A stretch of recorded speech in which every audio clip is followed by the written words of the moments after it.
everyone. Good Friday morning. Can you believe that we made it to the end of the work week for a lot of us? If you're a gosh, I got a little tongue-tied there. A person that works on the weekend. I don't know why that was so hard for me to get out. I feel for you.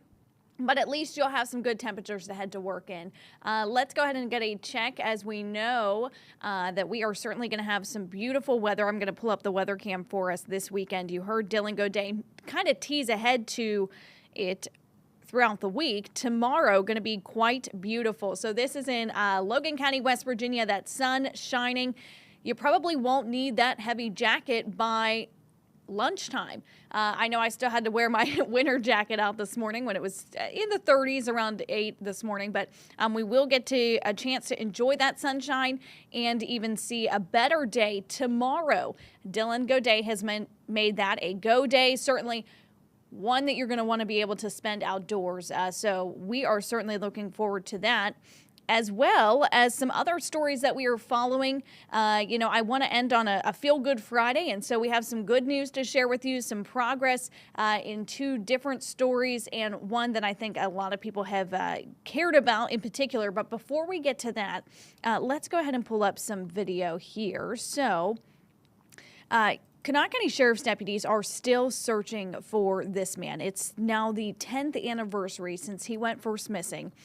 Marshall Andy Priestley was last seen, deputies say, in March of 2016. They got a call from Marshall's mom saying that she hadn't been able to reach her son, and saying that the last time that she heard from him or even saw him was at the end of February that year. That was back in 2016. And so for that family, they've had to undergo so much and deal with so much over the last 10 years. And it's an anniversary that is quite difficult. As they shared with our reporter, Addie Smith this morning, Addie spoke with the family about how they're still holding out hope. They're hoping that somebody out there knows something and that you share it with sheriff's deputies and investigators so that they can get a little bit of closure in this case. Now, deputies say months after his disappearance, Marshall's home, he was known as Andy, Andy's home, caught fire. Deputies say all these years later, they still don't know, though, if that fire is connected to his disappearance. And so they are asking anyone with information, please contact the sheriff's office. And they've followed up on every lead that they've received over the last decade or so. But if you or you know somebody that knows something, they're really encouraging people to speak up. They say it's never too late.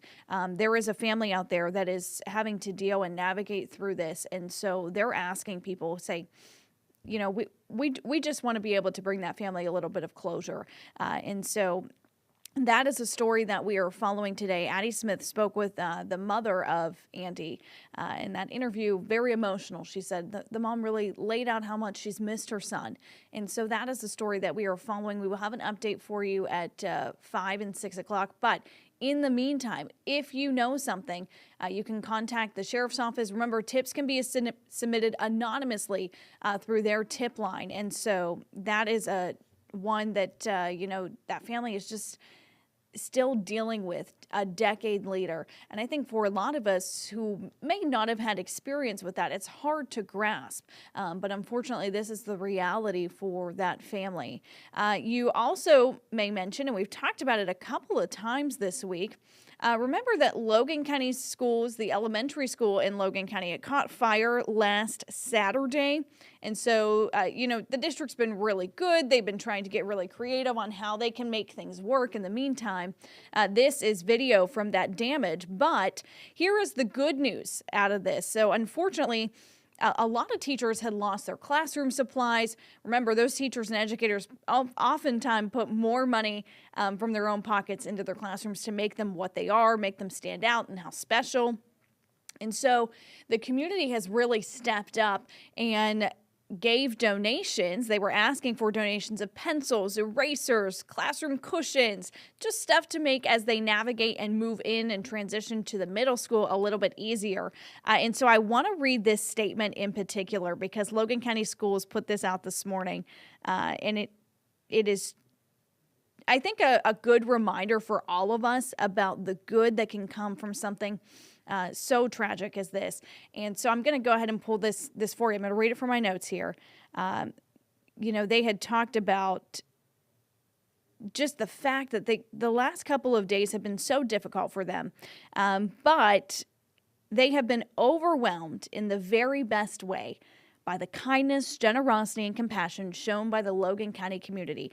I saw different posts on social media saying that there were people from all across the states that had reached out and said, hey, I saw this on social media. How can I help? Here's an Amazon order. I'll send it directly to the school. And I think that's so magnificent to know that the community has really stepped up for those educators and, even more important, those kids, to make such a difference in such a difficult time for them.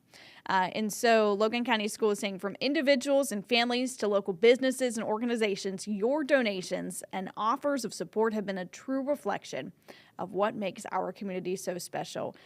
Because of your incredible response, we are currently at capacity and are unable to accept any further donations at this time. And I think when you think about all that they've gone through over the last couple of days and the last week or so, how wonderful it is to know that so many people in the community stepped up to help them. And to know that they're at capacity, what a wonderful thing. So, they are not accepting any more donations right now. They say we've got to kind of sift through from what we've got. But to know that they have had such an incredible, treacherous, and very difficult week, and then to be able to end that on a high note, I think that brings a smile to anybody down there. And so that is just a wonderful thing to know that so many people have graciously and out of the kindness of their heart stepped up to do something. And so for our last little Feel Good Friday, I present to you the bald eagle from Clay County. Remember, we were talking about him a couple days ago. I believe it was Tuesday that we had first talked about him, as he is now on the road to recovery. This guy, let's pull up his picture again, because I just feel like you can't. I mean, he's just so adorable. And, they're such a symbol of what America is when you think of the bald eagle. And so this bald eagle was injured, and so he actually ended up suffering lead poisoning as well. And so he's now healing. They say the Avian Center says gosh, I cannot talk today. Sorry, guys. I have not had enough coffee yet this morning. I think everybody can kind of feel like that. The right wing, man, that was tough to say. The right wing is now unwrapped for the bird, and he's been moved to a little bit of a larger cage. So they're saying that, that is a good success in the sense that he's been able to heal a little bit better.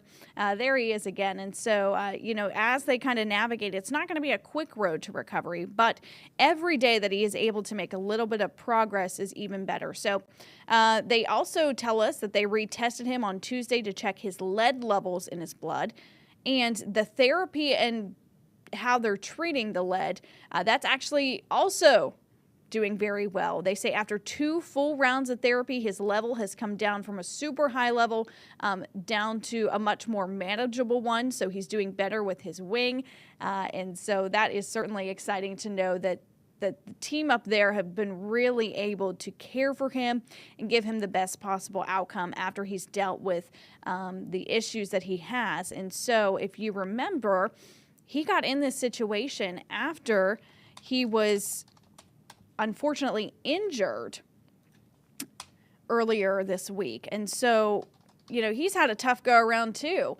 He was hit by a car initially, and then when they brought him in, he had both a broken wing and lead poisoning. So not only trying to deal with one type of care for him, but something else in particular as well. And so, Good Shepherd Veterinarian Hospital, they did the x-rays on him, and they said, hey, that right wing is really, really in a tough spot. And he had 2 different breaks there as well. So they transferred him to the Three Rivers Avian Center, and that's where the additional concern of the lead poisoning was found. They could tell that there was in the blood of the eagle, it was definitely elevated, something more that they don't typically see. And so, they said lead poisoning is a major problem for birds, and one that not a lot of people know about. We were talking about it in our newsroom that, hey, we didn't think about this, or we didn't. If you're not necessarily one with somebody who treats that, or maybe that's not your avenue or your expertise, it wasn't exactly something that we think about. So, they were telling us that lead poisoning in birds is preventable, and they're asking people, it mainly comes from lead ammunition. So they're encouraging people, don't use lead ammunition because you can actually help prevent another bird from getting lead poisoning as well. So, when birds ingest the lead, the veterinarians tell us their body temperature actually stops regulating normally, and then they cause it to fly towards roads to seek for warmth. So they said that lead really can impair the bird's ability to make decisions. So, they're asking people who hunt, try and get away from using lead ammunition. In this case, this bald eagle has certainly seen some good progress in his recovery. And so, it's nice to know that the eagle is doing well overall. The veterinarians that we talked with earlier this week, they remain very hopeful about the good steps and progress that he's made. So, if you are thinking about him this week, let's see if we can pull up his picture again. It's nice to know that he's doing better with his wing and that he is on the mend for sure. So those are a look at some of the stories that we are following on this Friday morning. I was going to say afternoon. I'm telling you guys, I am all mixed around today, but that's okay. We'll have another cup of coffee and we'll get situated. So those are some stories that we are following today. We certainly appreciate you joining us here in our WSAZ Plus studio. Hope you have a great Friday and a great weekend, and get out and enjoy that Saturday, because Dylan mentioned it's certainly going to be one for the books.